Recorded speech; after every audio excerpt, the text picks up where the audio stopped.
오늘도 예배 자리에 잘 오셨습니다. 하나님 나는 누구입니까? 두 번째입니다. 하나님의 작품이라는 제목으로 말씀드립니다.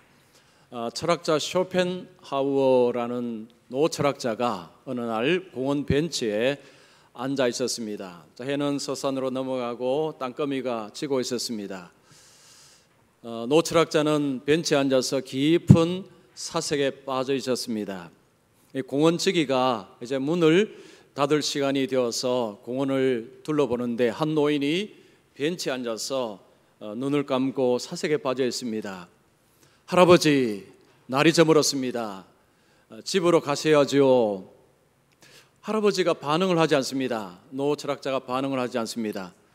공원지기가 생각하기를 이분이 귀가 잘 들리지 않는구나 생각해서 더 큰 소리로 할아버지 어디서 오셨습니까? 하고 물었습니다. 그제서야 노 철학자가 반응을 합니다. 어디서 왔냐고 물었소? 나도 그걸 잘 모르고 잘 몰라서 이러고 있는 거요. 돌아가야 된다고 하셨소? 나는 어디로 가야 될지 나는 잘 모르고.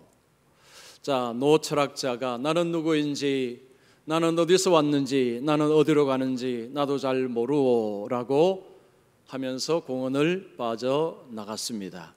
자, 많은 사람들이 살아가면서 이 질문합니다. 나는 누구인가? 나는 어디서 왔는가? 나는 어디로 가는가? 여러분도 다 해보셨죠? 여러분, 이 질문은 철학자들만 하는 질문이 아닙니다. 이것은 모든 사람이 살면서 던져야 되는 질문입니다. 여러분, 이 질문의 답을 어디서 얻을 수가 있을까요? 학교에서 열심히 공부하면 이 질문의 답을 얻을 수 있을까요? 열심히 서점에서 책을 사서 독서를 하면, 아니면 텔레비전을 열심히 보시면, 아니면 부모님께 물으면 부모님이 여기에 대한 답을 주실까요? 아니요, 그렇지 않습니다. 여러분, 학교가 이 질문의 답을 줄 수가 없습니다. 부모님도 이 질문의 답을 줄 수 없습니다. 그리고 친구도, 책도 이 질문의 답을 주지 못합니다. 여러분, 이 질문에 대한 답을 주실 분은 오직 한 분이십니다. 그분은 창조주이십니다. 창조주 하나님만이 이 질문에 대한 답을 주실 수가 있습니다. 왜냐하면 우리를 만드셨기 때문입니다. 자, 우리를 만드신 우리 하나님께 하나님, 나는 누구입니까? 라고 물을 때 하나님이 우리에게 이렇게 말씀합니다. 너는 나의 작품이다. 너는 나의 작품이다. 너는 나의 걸작품이다 라고 말씀합니다. 성경에 그런 표현이 어디 있을까요? 자, 오늘 본문에 있습니다. 여러분, 오늘 본문 보시면 찾아보십시오. 어디 있습니까? 없죠? 아무리 찾아봐도 없습니다. 자, 여기에 표현이 만드신 바라는 표현이 있습니다. 만드신 바, 이것은 헬라어로 포이에마라는 단어입니다. 이 포이에마라는 단어는 하나님의 창조 행위를 지칭하는 것입니다. 하나님께서 만드신 행위, 하나님의 만드심, 하나님의 작품을 이야기합니다. 이 작품은 뭘 의미할까요? 바로 그리스도인을 말합니다. 그리스도인을 향해서 하나님은 너는 나의 작품이다, 하나님의 작품으로 만드셨다라고 말씀을 하는 것입니다. 우리는 하나님의 작품이다 할 때 어떤 사람은 아닌데 부모의 작품인데 하실 수도 있어요. 여러분, 부모님들이 그러죠. 자녀를 보고 야, 우리의 작품이 참 좋아, 보기 좋아, 잘생겼어. 여러분, 부모의 작품이 아닙니다. 부모를 통해서 자녀가 나왔지만 하나님께서 만드셨습니다. 여러분, 시편 139편 자 13절 말씀 보십시오. 주께서 내 내장을 지으시며 나의 모태에서 나를 만드셨나이다. 어머니의 태에서 나를 만드셨다. 누가요? 하나님이. 하나님께서 내가 어머니 뱃속에 있을 때 나를 하나님이 만드셨다. 부모님을 통해서 내가 나왔지만 나를 만드신 분은 하나님이시다라는 것이 성경의 말씀입니다. 자, 우리는 하나님의 작품이다라는 이 관점을 우리가 가지며 사는 것이 너무너무 중요합니다. 자, 그러면 하나님의 작품이다라고 들을 때요, 여러 가지 의문들이 생겨납니다. 왜 만드셨을까? 왜 작품으로 만드셨을까? 그럼 작품으로 산다면 어떻게 살아야 되느냐? 이런 의문들이 나옵니다. 제가 오늘 말씀을 통해서 이 의문을 해결해 드릴 테니까 여러분 설교 노트를 보시면서 말씀을 잘 들으시면 좋겠습니다. 자, 먼저 하나님께서 작품을 만드신 이유가 뭘까요? 오늘 본문에 나옵니다. 우리는 그의 만드신 바라 그리스도 예수 안에서 선한 일을 위하여 지으심을 받은 자니. 하나님께서 우리를 작품으로 만드신 이유는 그리스도 안에서 선한 일을 하도록 하기 위해서입니다. 자, 하나님의 저와 여러분들을 지으신 이유는 하나님의 선한 일을 하도록 하기 위해서입니다. 자, 우리의 삶의 목적, 그리스도인의 삶의 목적이 하나님 안에서, 예수님 안에서 선한 일을 하는 것입니다. 자, 그러면 여러분, 선한 일이 뭐죠? 어떤 일이 선한 일입니까? 착한 일, 어려운 사람 좀 도와주는 일, 물론 그것도 선한 일이지만 성경에서 하나님이 선한 일은 바로 하나님을 찬송하는 것입니다. 이사야 43장 21절에 이 백성은 내가 나를 위하여 졌나니 나를 찬송하게 하려 함이니라.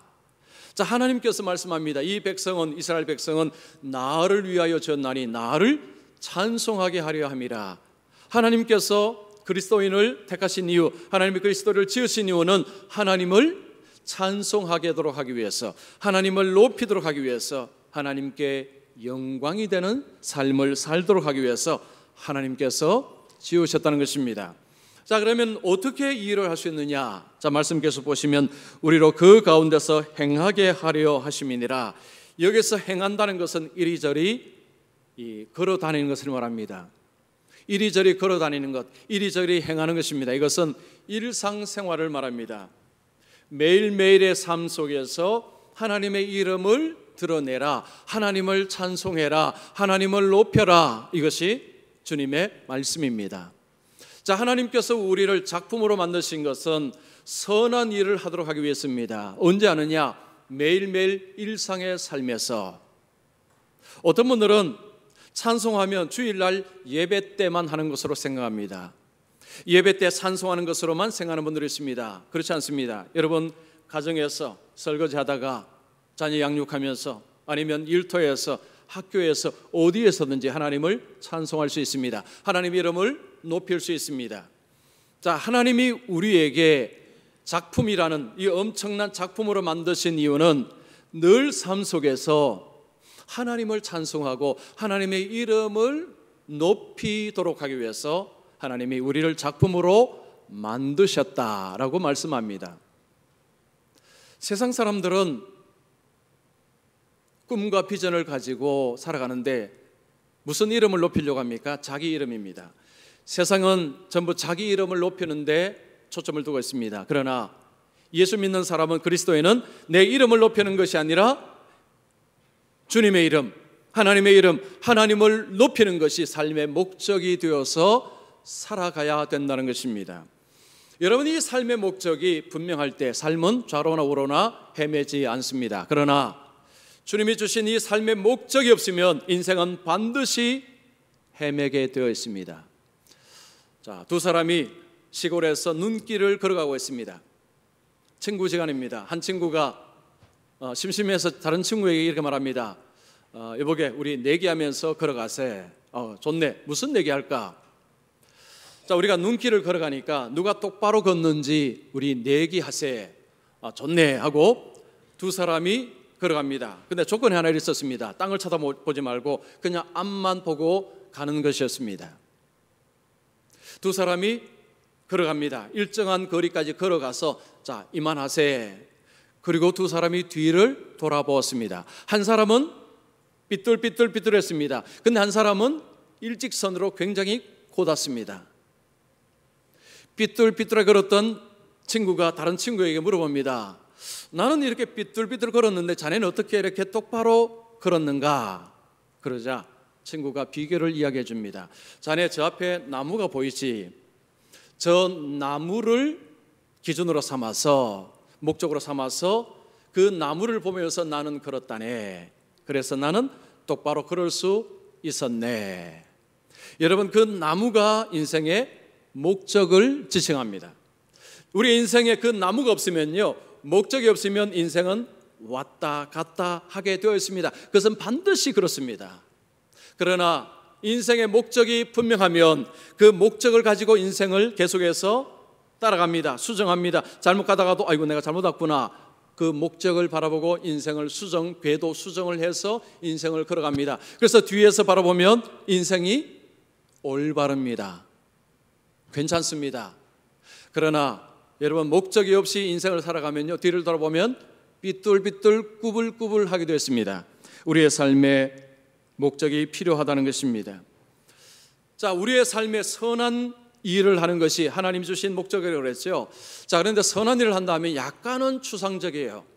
그러면 이거 어떻게 해야 되는가라는 의문이 생깁니다. 자, 오늘 말씀 가운데서 예수 안에서 선한 일을 위하여 지었다고 말씀합니다.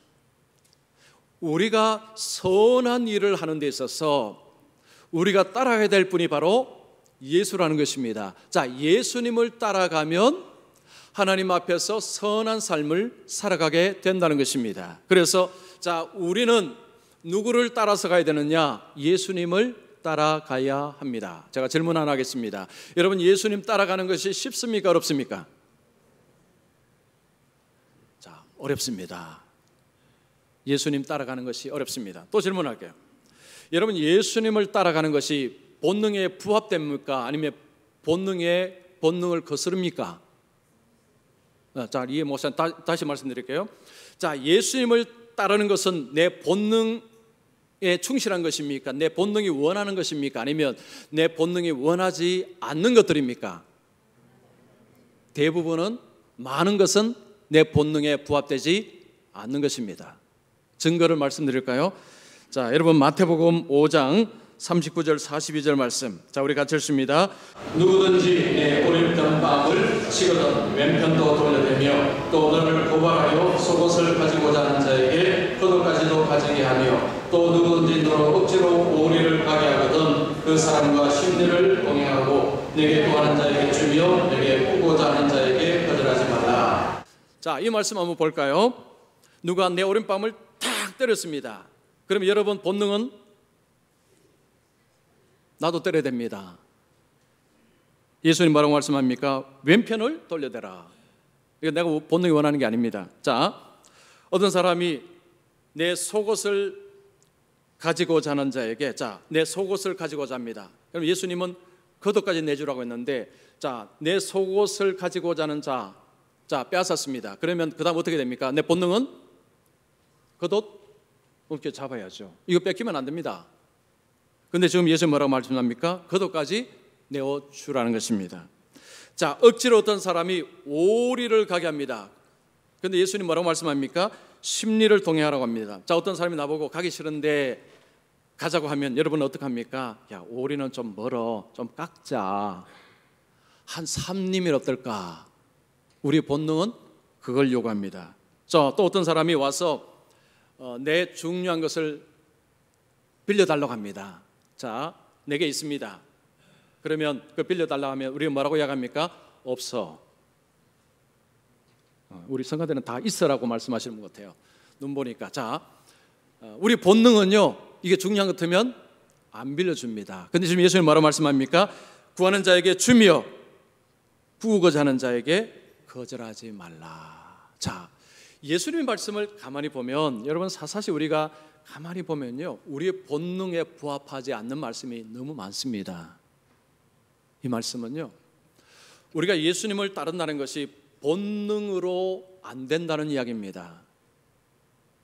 이걸 이렇게 표현할 수 있습니다. 우리가 예수님을 따르기 위해서는 본능을 거슬러야 됩니다. 본능을 거스르지 않고서는 예수님을 따른다는 것은 어렵습니다. 그래서 예수님을 따른다는 것이 어렵다는 것입니다. 예수님께서 하나님 나라를 말씀하실 때 먼저 된 자가 나중되고 나중된 자가 먼저 되고 목숨을 잃으면 얻을 것이요 얻고자 하는 자는 잃을 것이요 자기를 높이는 자는 낮아질 것이요 심령이 가난한 자는 얻을 것이요. 이게 좀 거꾸로죠. 거꾸로 역설입니다. 역설. 여러분, 예수님의 말씀 복음은요 굉장히 역설적입니다. 그래서 예수를 제대로 믿고자 하면 역설적으로 사셔야 됩니다. 즉 세상의 방식대로는 예수를 제대로 믿기가 어렵습니다. 반대로 산다는 것은 쉽지 않습니다. 자, 여러분 지난 한 주간 생각해 보십시오. 어떤 것을 결정하실 때, 어떤 것을 행하실 때 그냥 내가 원하는 대로 내가 이거 원하니까 그것을 선택하셨습니까? 아니면 내 본능은 이쪽인데 하나님께서 이쪽을 원하시니까 그래 내가 그래도 이쪽을 선택해야지 하고 내 본능을 거슬러서 선택하며 행동하셨습니까? 자, 한번 살펴보십시오. 나는 지금 어느 쪽에서 어떻게 살고 있는가? 본능을 거스르느냐 아니면 본능에 부합된 삶을 살아가느냐, 이걸 보면 내가 좀 예수님을 어떻게 따르고 있는가가 드러납니다. 자, 우리가 100% 본능을 거스르며 사는 것은 사실은 어렵습니다. 그래서 여러분께 한 가지 제안을 드릴게요. 여러분 이번 주에 한 10%라도 10 중에 하나라도 본능을 거스르면서 주님의 뜻을 따라서 한번 살아가 보십시오.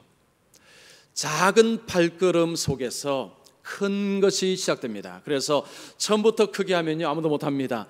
여러분 작은 발걸음 11조 행위의 11조 한번 해보십시오. 그래서 정말로 물론 다 하면 좋은데 하나만이라도 한번 시작을 해보십시오. 그래서 예수님 말씀이 내 본능을 거슬지라도 주님 말씀을 따라서 여러분 한번 살아가 보시기를 축원합니다. 아멘을 별로 안 하시네요. 자, 여러분 예수님을 따르는 것이 어렵습니다. 그죠? 어렵습니다. 자, 그럼 이걸 누가 할 수 있느냐라는 거죠. 여러분 이걸 누가 할 수 있습니까? 자, 본문에서 누가 이렇게 한다는 것입니까? 누가요? 지금 호흡이 안 되시는군요. 여러분 주무십니까? 자, 그리스도인을 말합니다. 그리스도인. 자, 이렇게 하는 사람은 그리스도인입니다. 자, 그러면 이런 질문이 듭니다. 내가 아는 그리스도인은 그렇게 안 사는데, 아니 나도 그렇게 안 사는데, 여러분 양심이 찔리지 않습니까? 나도 그렇게 안 사는데 그리스도인이 선한 삶을, 선한 일을 하면서 산다고 말씀하는데 나도 그렇고 주위의 다른 그리스도인을 봐도 그렇지 않는 모습을 보면 이런 의문이 생깁니다. 자, 여러분 성경에서 그리스도인이 어떤 사람을 그리스도인이라고 이야기합니까? 자, 에베소서에 보면 바울은 이렇게 표현합니다. 그리스도 안에서 그 기쁘신 뜻대로 우리를 예정하사. 자, 하나님께서 그리스도 안에서 기쁘신 뜻대로 우리를 예정하사, 즉 예수 안에서 만세전에 예정하신 자가 그리스도인이라고 말씀합니다. 하나님이 창세전에, 우리가 태어나기도 전에 하나님이 어떤 사람을 선택하셨다. 그 사람이 그리스도인이라고 바울이 에베소서에서 표현하는 것입니다. 자, 그런데 하나님의 선택을 들으면 우리 인간은 마치 로봇 같습니다. 나는 아무런 의지도 없는데 그냥 하나님이 콕 집었다. 그 사람이 선한 목적을 땅에서 산다. 이건 왠지 안 맞는 것 같습니다. 하나님이 집었다고 그 사람이 선한 일을 위해서 과연 살 것이냐? 그럴 수 있습니다. 여러분, 그런데 바울은 우리에게 하나님께서 선택하신 자는 하나님 편에서 하신 말씀이고 인간 편에서 일어나는 일이 있다고 이야기합니다. 자, 같이 보겠습니다. 로마서 8장 28절 말씀. 자, 우리 같이 읽습니다. 우리가 알거니와 하나님을 사랑하는 자고 그의 뜻대로 부르심을 입은 자들에게는 모든 것이 합력하여 선을 이루느니라. 자, 여기 말씀 보시면 그의 뜻대로 부르심을 입은 자, 즉 하나님이 선택하신 자. 자, 그 자가 어떤 자라고 했습니까? 하나님을 사랑하는 자라고 했습니다. 하나님께서 어떤 사람을 만세전에 선택을 하시면 그 사람에게는 엄청난 일이 벌어집니다. 그 사람의 마음속에 무슨 일이 일어납니까? 하나님을 사랑하게 됩니다. 자, 잘 들으십시오. 하나님이 선택하신 것은 하나님께서 하신 일입니다. 하나님이 한 사람을 선택하실 때 그 사람의 마음속에 무슨 일이 일어나느냐? 그 로봇 같은 딱딱한 마음 속에 바위돌 같은 딱딱한 마음이 무너지고 하나님을 사랑하는 새로운 마음이 그 속에서 일어난다는 것입니다. 여러분, 어떤 분들이 자꾸 선택을 오해를 하십니다. 하나님이 선택하셨다. 그걸 어떻게 알 수 있느냐? 이런 논쟁을 합니다. 여러분, 그런 논쟁은 무익한 것입니다. 하나님이 선택하신 자는 그 마음속에 하나님을 사랑하는 그 마음이 생깁니다. 자, 그래서 하나님이 나를 선택하셨는지 알 수 있습니다. 어떻게 알 수 있습니까? 내 마음속에 하나님을 사랑하는 마음이 있는지를 살펴보시면 됩니다. 제가 여러분께 질문 드리겠습니다. 여러분, 하나님 사랑하십니까? 진짜로요? 확실합니까? 내가 내 마음속에 정말로 하나님을 사랑하고 있는가? 자기 자신이 압니다. 남은 몰라도요, 나는 알아요. 솔직하게 여러분 자신에게 물어보십시오. 나는 지금 하나님을 사랑하고 있는가? 바울은 우리에게 하나님을 사랑하는 자, 곧 그의 뜻대로 부르심을 입은 자들에게는 모든 것이 합력하여 선을 이룬다고 했습니다. 선을 이룬다는 것은 하나님께 영광이 된다는 것입니다. 자, 여기에 모든 것이라는 표현이죠. 모든 것. 이 모든 것은 슬픔, 고통, 괴로움, 고난, 환난, 기쁨, 모든 것을 통해서 하나님은 선한 것을 빚어 내신다는 것입니다. 여러분, 죽은 나무하고 살아있는 나무의 차이가 뭘까요? 자, 해가 비칩니다. 죽은 나무의 해도 비춰지고 살아있는 나무의 해도 비춰집니다. 죽은 나무의 해를 아무리 비춰봐야 아무 일도 안 일어납니다. 그러나 살아있는 나무의 해가 비침으로 그 안에서 양분이 생성이 됩니다. 비가 내립니다.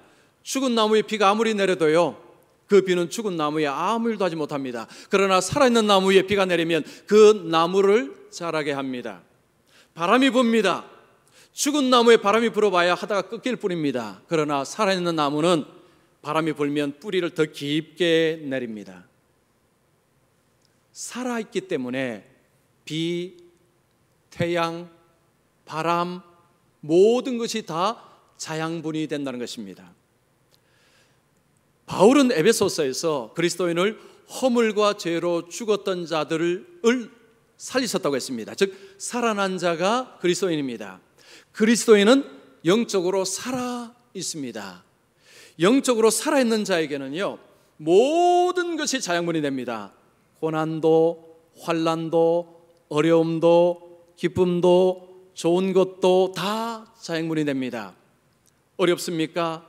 어려우니까 더 하나님을 찾습니다. 하나님, 너무 힘듭니다. 도와주시옵소서. 고통스럽습니까? 주님, 내 고통 아시지요? 주님의 그 십자가의 고통을 의지합니다.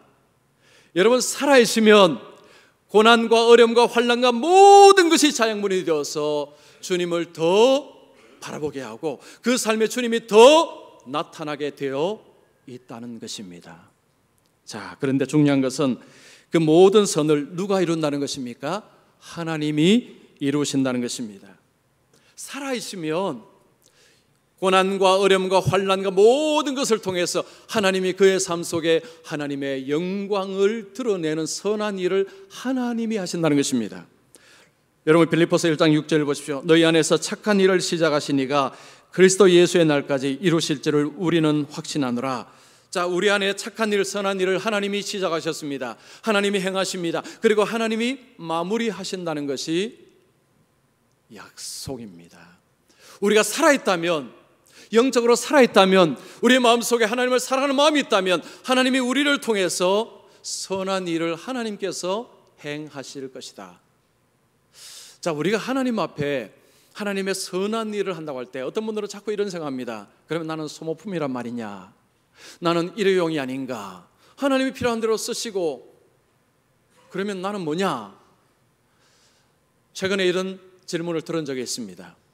여러분, 우리가 하나님의 선한 일의 부름을 받아서 하나님의 선한 일을 행할 때 여러분, 우리의 삶에는요, 놀라운 복이 있습니다. 놀라운 은혜가 있는 줄 믿습니다. 오늘 더워서 그런가 여러분, 아멘 소리가 아주 귀에 들어간 것 같아요. 제 이야기를 하나 하겠습니다. 제가 이제 우리 교회 이제 10년이 넘었죠. 이제 요즘 자주 저는요, 너무 신기해요. 뭐가 신기한 거니? 우리 참 서울에서 적지 않은 교회에서 이렇게 목회하고 설교하는 것이 너무 신기하고요, 너무 놀라워요. 저는 저 자신을 잘 압니다. 제가 얼마나 부족하고 연약하고 약점과 단점을 저는 너무 잘 알기 때문에 참 이렇게 설교하고 목회한다는 것 자체가요 너무 신기해요. 그런데 이런 생각을 제가 갖게 된 것이 옛날부터 그렇지는 않았습니다. 제가 이제 미국에서 여기 사면 한 17년 정도 됩니다. 17년 되는데 한 3분의 2 앞쪽하고 뒤쪽이 좀 달라요. 3분의 2 앞쪽은 참 표현이 죄송합니다. 저는 자격이 있다고 생각했습니다. 뭐 대학교 졸업했죠, 신대원 졸업했죠, 총신대원 했죠, 미국 가서 석박사 했죠, 또 이민 목회도 했죠. 6년 했습니다. 하고 우리 교회 왔기 때문에 저는 서울에서 이만한 교회는 목회할 수 있는 자격이 있다고 저는 생각을 했었어요. 물론 제가 감사 은혜도 안 느낀 건 아니지만 마음속에는 이만하면 자격이 있다라고 생각을 했었습니다. 그리고 저는 뭔가를 제가 이룰 수 있을 것으로 생각을 했습니다. 그래서 나름대로 열심을 다했습니다. 애를 썼습니다. 그런데 어느 시점이 지나가면서 이제 좀 바뀌기 시작했어요. 그것은 제가 바꾼 게 아니고 그냥 이렇게 바뀌어졌습니다. 하나님이 바꾸셨죠. 뭐 예를 들면 이렇습니다. 주일날 이제 다 마치고 나면 이전에는요 거의 기진맥진이었습니다. 그러나 지금은요 팔팔합니다. 표현이 그렇습니다. 아주 힘이 더 넘칩니다. 제가 그 전에 힘이 없을 때는요 설교 준비가 언제 끝났느냐 하면 어떤 때는 주일 새벽 3시에 설교 준비가 끝났습니다. 그러면 한 3시간 자고 아침에 일어나서 교회 와서 1부 설교, 2부 설교 하면요 거의 힘을 못 씁니다. 아주 정신 하나도 없습니다.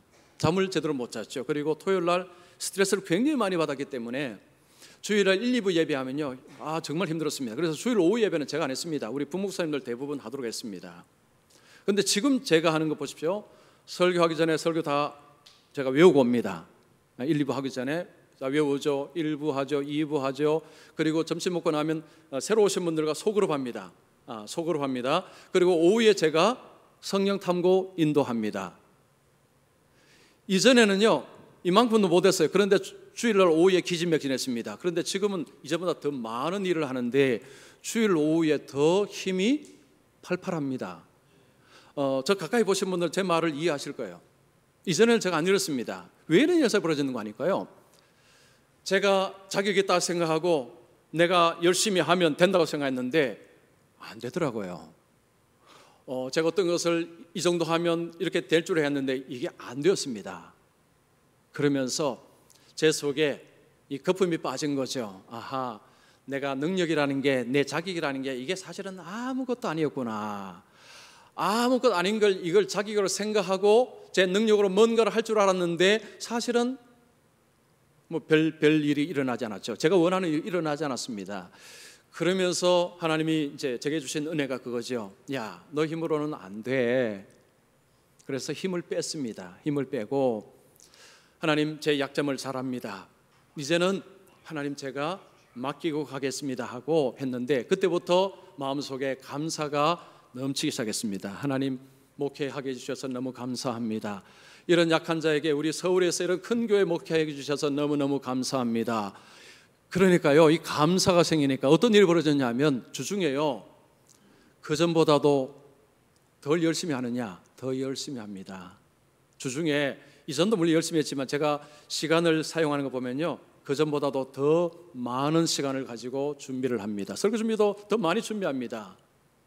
근데 이상한 일이 벌어졌어요. 더 많이 준비하고 하는데요 덜 힘들어요. 참 희한하죠? 덜 힘들 뿐만 아니고 중요한 것은 이게 너무 감사하고 참 나 같은 자에게 이런 목회를 할 수 있는 은혜 주셔서 너무 감사하고 또 사람들 보내주시고 교회가 이렇게 든든히 세워지니까요 이게 너무 감사한 거 있죠.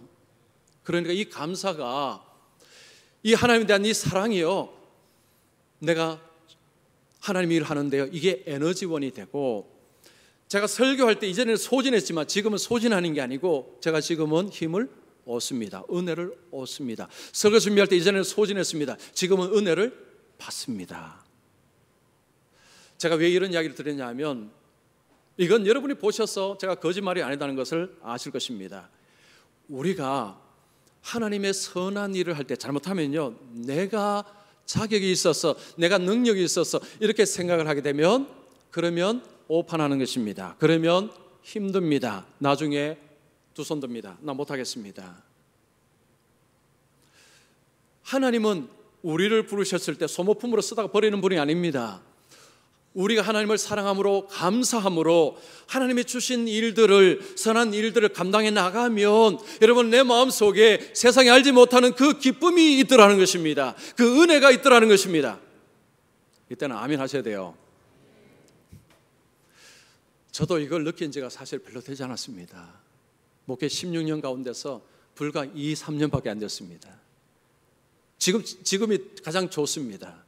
그래서 제가 여러분께 말씀드리는 건요, 하나님의 선한 일을 목적으로 삼고 하나님의 일에 한번 투신해 보십시오. 한번 해 보십시오. 도망가지 마시고. 하나님은 나를 쓰다가 버리는 분이 아니십니다. 우리가 하나님 앞에 우리 자신을 내어드리면, 하나님, 나는 내 약점을 잘합니다. 그러나 하나님이 나를 작품으로 만드셨으니까 하나님이 나를 쓰신다면 내가 내어드리겠습니다. 한번 해 보십시오. 영광스러운 것을 경험합니다. 놀라운 것을 경험합니다. 돈으로 살 수가 없습니다. 자, 우리가 하나님 일을 할 때 우리 마음속에 나는 부족해, 나는 못해요 라고 할 때에 하나님이 뭐라고 하신 줄 아십니까? 야, 나 너에게 다 줬어. 모든 것을 줬는데 뭔 소리야 라고 이야기합니다. 하나님이 우리에게 나는 너를 걸작품으로 만들었는데 뭔 소리냐, 뭔 소리냐. 여러분, 우리가 부족하다고 생각할 때는요, 대부분 비교할 때입니다. 다른 사람과 비교해서 저분은 돈이 많은데 나는 돈이 없구나, 저분은 건강한데 나는 건강이 안 좋구나, 저분은 지식이 많은데 나는 지식이, 전부 비교하다가 나는 부족해, 나는 못해, 여기서 문제가 생깁니다. 여러분, 때로는 비교가 유익을 주지만요, 이런 비교는 하지 마십시오. 아무 도움이 안 됩니다. 하나님이 일을 못하게 만드는 주범입니다. 여러분, 우리에게는 세상적으로 볼 때는 다른 사람과 비교해서는 부족한 것이 왜 없습니까? 있습니다. 그러나 그것 때문에 하나님을 못하느냐? 아닙니다. 하나님이 이미 주신 것들이 어마어마합니다. 만약에요, 나는 부족해서 못하겠습니다 하면 하나님을 나보다 못한 존재로 여기는 것입니다. 여러분, 로마서 9장 20절 21절 보십시오. 이 사람아, 내가 누구에게 감히 하나님께 반문하느냐? 지음을 받은 물건이 지은 자에게 어찌 나를 이같이 만들었느냐 말하겠느냐? 토기장이가 진흙 한 덩이로 하나는 귀히 쓸 그릇을, 하나는 천이 쓸 그릇을 만들 권한이 없느냐? 왜 나를 이같이 만들었습니까? 라고 물을 권한이 우리에게는 없다고 말씀합니다. 하나님은 하나님의 뜻대로 이렇게도 저렇게도 만들 수가 있습니다. 하나님은 어떤 그릇은 밥을 담는 그릇으로, 어떤 그릇은 차를 담는 그릇으로, 어떤 그릇은 국물을 담는 그릇으로 하나님은 만들 권한이 있습니다. 하나님은 우리에게 사용하는 방향은 다를지라도 한 가지 이미 모든 것을 다 주셨다라고 말씀합니다. 자, 하나님 우리에게 모든 것을 주셨습니다. 그래도 잘 안 믿기죠? 자, 제가 하나 이야기를 하나 드리겠습니다. 여러분, 사람의 몸 중에서 예술품이라 하면 여러분 뭘 생각하시겠습니까? 자, 우리 몸 중에 그 중에서 예술품을 하나를 꼽으라면 뭘 꼽겠습니까? 눈, 귀, 입, 머리카락, 손, 발? 많은 사람들이 꼽는 것이 발이라고 합니다. 발. 이 발은요, 사람들이 굉장히 천하게 여기는 것입니다. 어떻게 보면 홀대받는 것이 발입니다. 그런데 이 발이, 레오나르도 다빈치가 이런 말을 했습니다. 인간 공학상 최대 걸작이자 최고의 예술품은 발이다 라고 했습니다. 여러분, 발에는 이 양쪽에 26개의 뼈들이 있습니다. 그리고 이 근육들 36개의 근육이 있고요. 그리고 인대들 수백 개의 혈관이 있는데 이런 것들이 얼마나 조화롭게 일하는 걸 보십시오. 사람의 발이요, 앞발, 중간발, 뒷발로 나눈다고 합니다. 앞발, 중간발, 뒷발. 근데 이 발이 체중을 골고루 분산하는 데는요, 기가 막힌 구조라는 것입니다. 이 발가락, 여러분 이 발가락이요, 무슨 일을 하느냐 하면 이 체중을 한쪽에서 다른 쪽으로 옮기는 지렛대 역할을 하는 것이 이게 발가락이고, 발가락은 치고 달리는 것. 여러분 100m 선수들이나 달리기 선수들은 이 발가락을 딱 치고 나간다고 합니다. 그리고 발등, 이 발등은 점프를 하고 뛰어내릴 때 충격을 흡수해주는 역할을 하는 것이 발등이라고 합니다. 그리고 발 뒤꿈치, 여기에 큰 뼈가 있는데 몸을 지탱해주는 그 힘이 이 발 뒤꿈치, 거기에 뼈라고 합니다. 자, 이 사람이 걸을 때 몸무게 3배를 이 발이 지탱을 해주고요. 그리고 뛸 때는 7배를 지탱해 준다고 합니다. 그리고 사람이 평생을 얼마나 걸을 수 있느냐? 지구에 3바퀴를 걸을 수 있다고 합니다. 여러분 아무 생각이 없으시군요. 자, 한 사람이 평생에 걸을 수 있는 분량, 지구의 3바퀴를 돈다고 합니다. 어마어마하게 걸을 수 있는, 그게 바로 이게 발이라고 합니다. 발. 제가 책에서 이 글을 보면서요, 발을 조금 제가 좀 홀대했는데 그 다음부터 발을 다시 봤습니다. 이야, 이 발이 이게 대단한 것이구나. 여러분 발뿐입니까? 눈은요, 귀는요, 코는요, 목은요, 손가락은요. 여러분 성경은 우리에게 이렇게 말씀합니다. 여러분 시편 139편 14절 보십시오. 내가 주께 감사하오면 나를 지으심이 심히 기묘하심이라. 주께서 하시는 일이 기이함을 내 영혼이 잘 아나이다. 자, 시편 기자 말합니다. 나를 만드심이 심히, 이전 성경은 신묘막측함이라. 이 표현이 참 마음에 들어요. 신묘막측함이라. 하나님이 우리를 만드신 것이 이게 작품이라는 것입니다. 작품. 우리는요 태어날 때 그냥 가지고 태어났기 때문에 당연합니다. 나도 너도 다 이렇게 가지고 있는데 이게 뭐가 대단합니까? 그런데 해부학자들이, 의학자들이 몸을 분석을 보면요, 이 뇌를 분석하고 눈을 분석 보면요, 이게 신묘막측입니다. 기이하다는 거죠. 이게 작품이라는 것입니다. 저절로 전화된 게 아니고요, 하나님의 성품을 닮은 하나님의 능력으로 만드신 것이 인간의 육체라는 것입니다.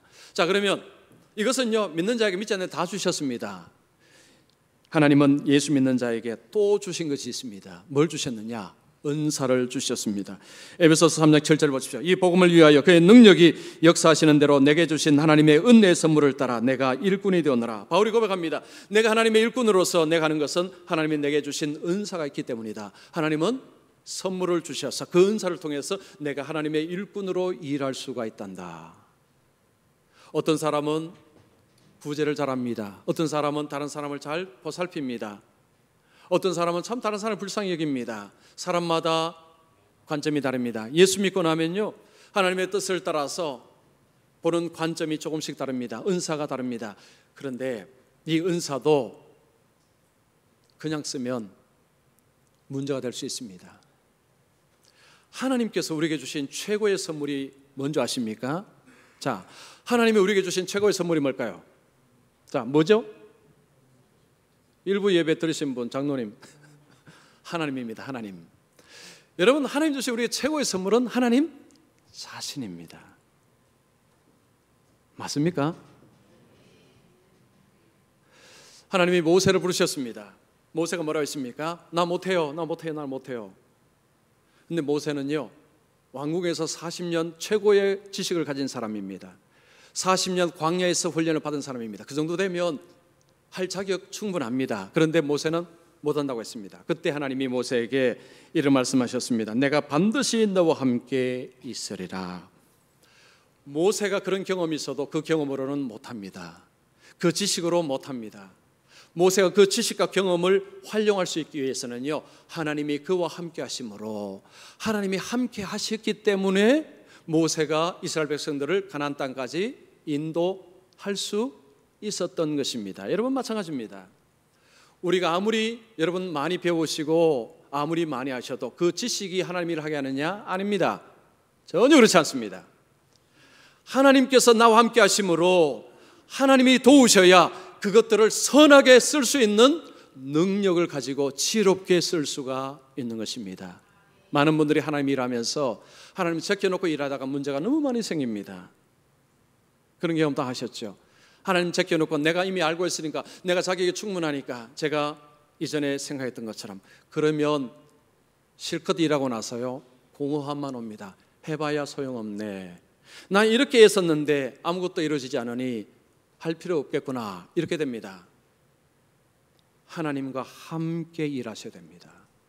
하나님과 함께 일하시면 지금까지 나의 경험과 모든 것을 통해서 하나님은 아름답게 일을 해 나가십니다. 저는 우리 모든 분들이요, 그냥 이 땅에 살다가 열심히 살다가 가시는 분들이 아니라 하나님의 작품임을 아시고, 하나님의 작품이라는 걸 아시고 하나님의 선한 일을 위하여서 삶을 살아가시면서 하나님의 선한 도구가 되시고, 그리고 하나님 주시는 은혜와 복을 많이 누르셔서 인생의 뒤를 돌아볼 때에 참 감사하다, 참 놀랍다, 하나님이 내게 어떻게 이렇게 큰 은혜를 베푸셨는고 감사하며 찬송할 수 있는 모든 분들이 되시기를 축원합니다.